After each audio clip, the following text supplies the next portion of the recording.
So SecondBite's all about fresh food. It's about collecting high volumes of fresh, good quality food for people that are living in disadvantaged circumstances. Well, it began with Ian Carson, who is the chairman of SecondBite now, sitting in Becco having lunch, very nice, and he saw all of the food that was left on the plate going back to the kitchen, and he called over the owner of Becco, Simon, and said, "What happens to all of this food?"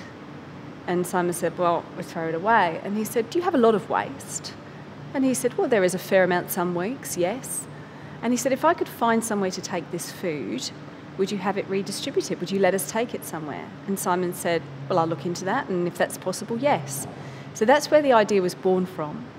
But it really got some traction when a group of enthusiastic volunteers started to go to the Paran market and collect fresh food that was left over from the market on a Saturday, packed into boxes, taken by volunteers down to Sacred Heart Mission, where it was turned into nutritious, delicious meals. And they are delicious, I've eaten them.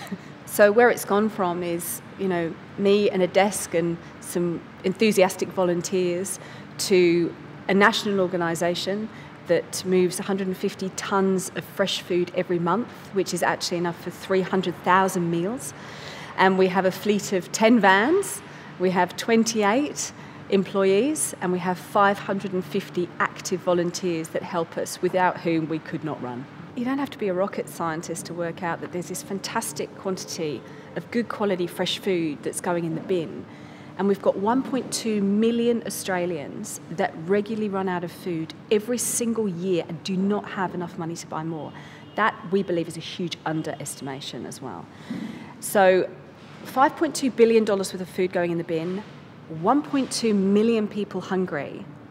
It makes sense to put these laws in place so that we can redistribute this fantastic food and get it to people in need.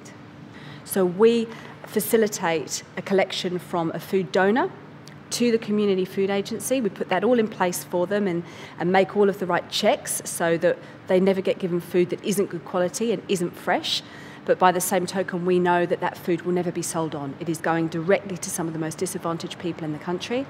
We set that up, and then they undertake that relationship for themselves, and we're just here to help and support.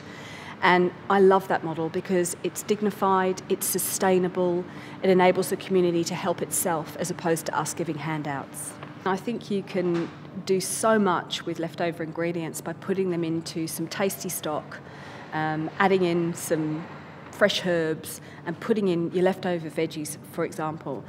I'm also a bit of a Tupperware lover, I'll be honest, Bit of a nana in me. I've got Tupperware in my fridge. So when I cooked up my veggies at the weekend, I roasted off all my veggies, I cooked everything I had so that it doesn't just sit there and then go off in the cupboard. It's now in Tupperware in my fridge so that when I get home, because I'm busy, I'm working, but I still want my kids to eat fresh, I can just heat that up. I can heat up those roast potatoes, I could heat up the soup, I can heat those elements up and give them to my children. And I think it's just planning ahead. If you can cook large batches, you can freeze things off, you can put them in your fridge, and you can make so much go a really long way. You can make a small amount go a long way by doing that.